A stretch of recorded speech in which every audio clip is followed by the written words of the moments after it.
Hi guys, Eric Barrow with Ohio Kayak Construction here. I've been thinking a lot about paddles lately, and especially as we're getting ready to go down to South America this winter. And I've been thinking about what paddles people should buy, what paddles should people use. I've realized that I can really hop into any boat and paddle well and paddle effectively as long as I have my paddle. But if I have to borrow someone's paddle or I have to use a different one that I'm not used to, my paddling skills are not where they normally are. So I wanted to kind of talk about paddles, especially if you're a beginner. This is the video for you.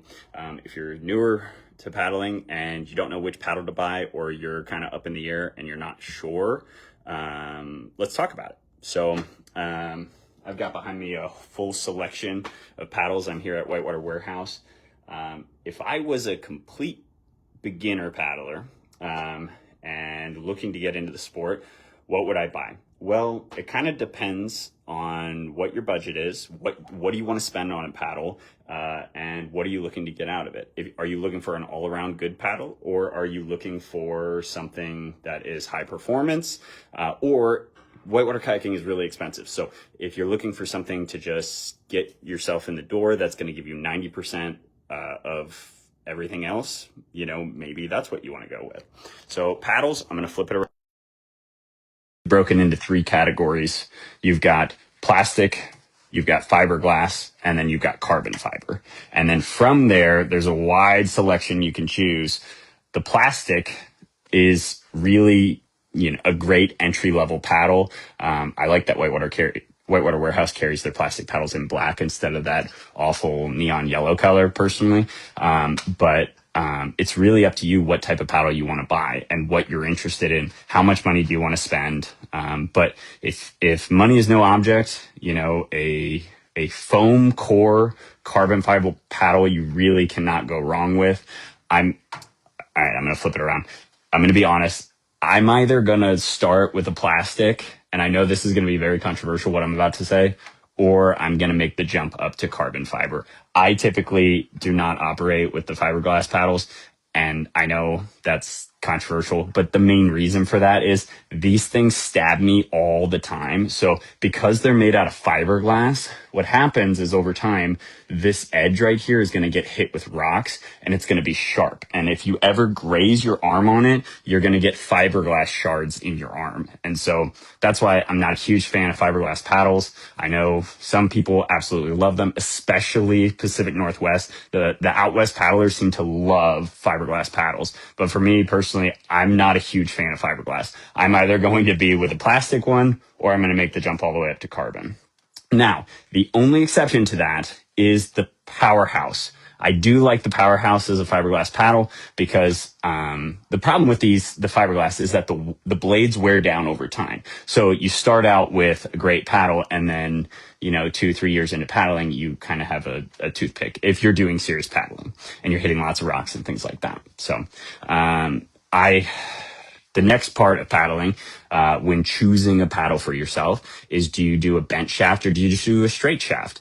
And that really depends. If I'm being perfectly honest, I don't notice that much of a difference between straight shaft and bent shaft, especially in the Warner lineup.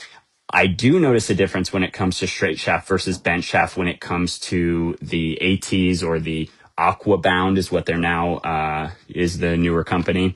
I know there's a huge difference. That style, so Warner does, I think it's called an inline bent shaft where you don't really notice it. Here's an example of one. It is a very minor bent shaft, versus the Aquabound. So here are the Aquabound paddles over here. And if you look at the offset, it is a lot more substantial than, I'm going to fix these so Cheryl doesn't get mad at me.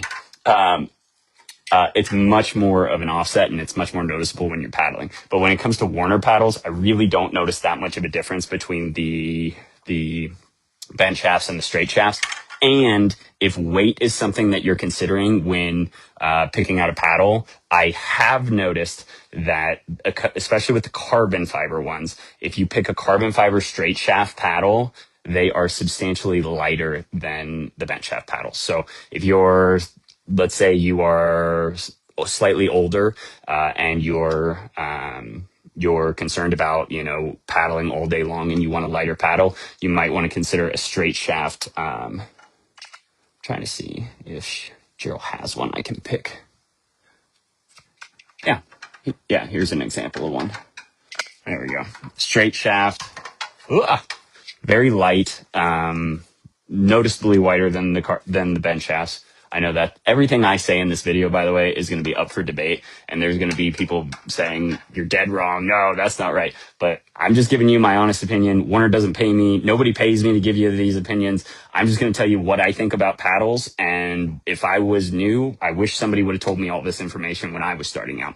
So that's why I'm doing this video. And I'm going to do kind of a series. You're going to see these come out where I'm going to do a series of what paddle do you buy, or should you buy when you're a new paddler? What type of boat should you buy? What type of life jacket? What type of spray skirt? Things like that. Because that's just basic information that people need to know. And I need to get used to talking to the camera too, which is something I don't like to do, obviously, because all of my videos, I don't do voiceovers on, and I simply play music and show you the maneuvers. And so I'm trying to get better at talking at the camera. And so this is a great way to do it. Paddles. So straight shaft versus bend shaft. I've talked about the different materials. Now moving on to brands, one thing that I really do like about the Aquabounds versus the Warners is that they come with a two-piece. So I think this is going to get more popular in the whitewater community soon. This is just my hypothesis, but we're going to see far more two-piece paddles in the whitewater kayaking community. We already are seeing that trend with Letman and other brands and Galasport and things like that. I think this is going to, especially ArcaWorks also does it.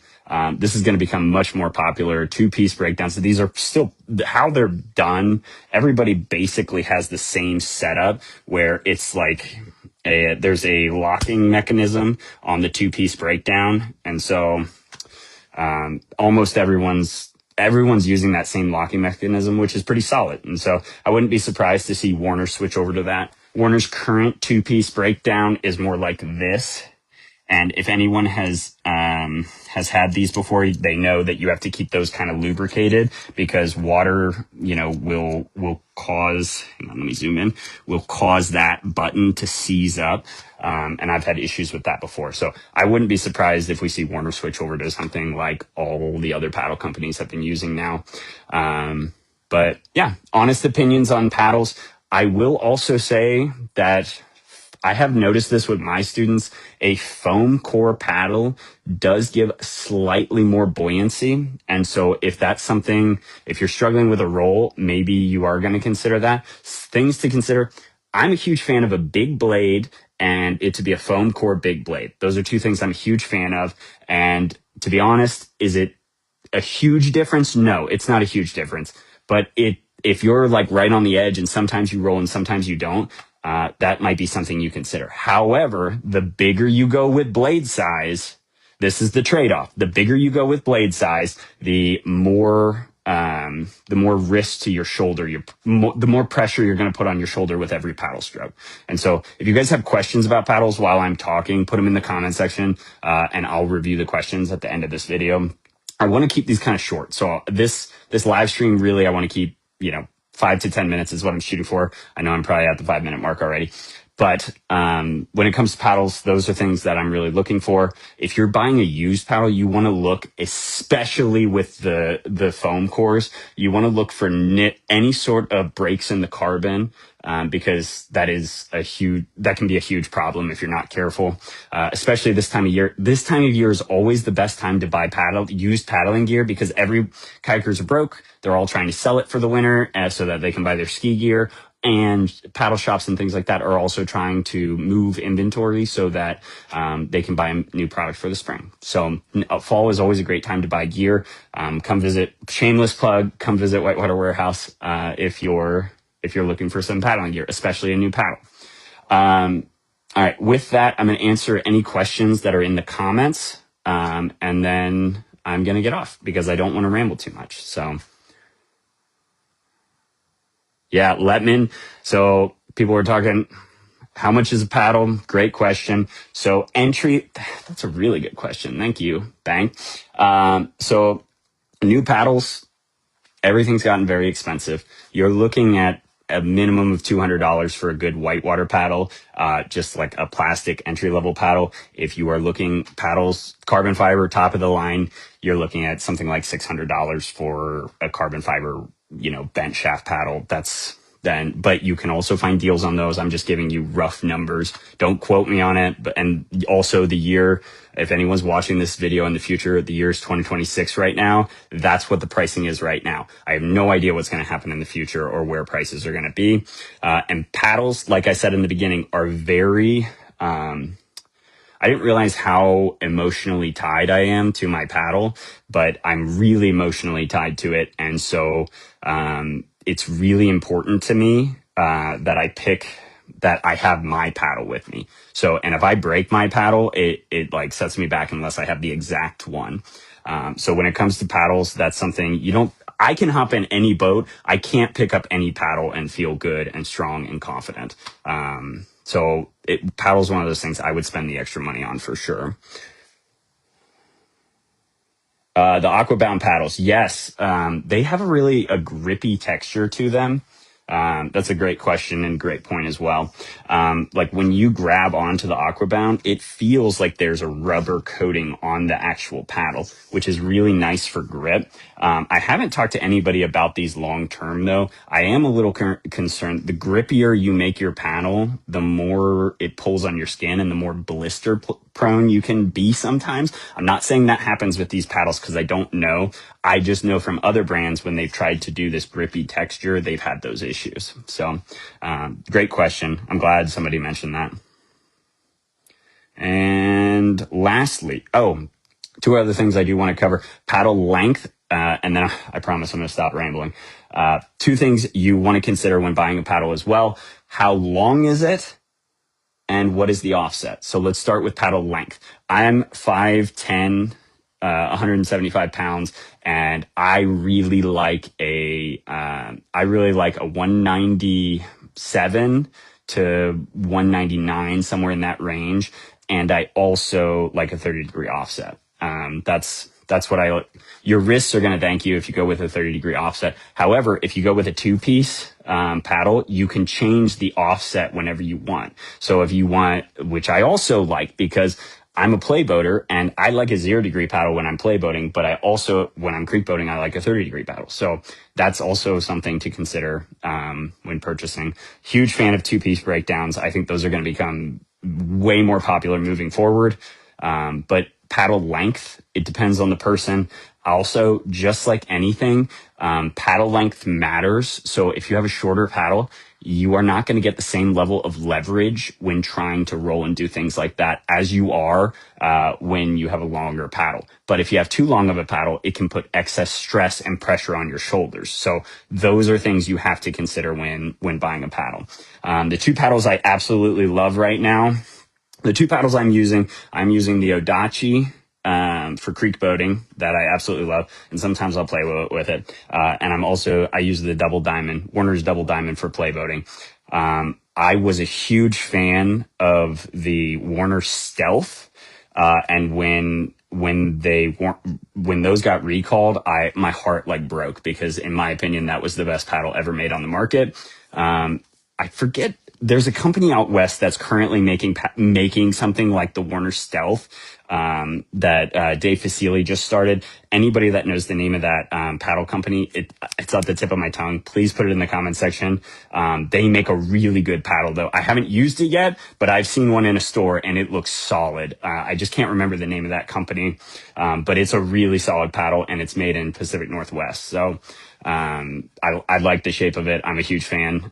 It looks just like the Warner Stealth, and hopefully the Warner Stealth comes back and Warner re-releases that because that was a fantastic paddle. So let me read through the comments real quick. I am dyslexic, so I'm a really slow reader, so apologies for the lag time.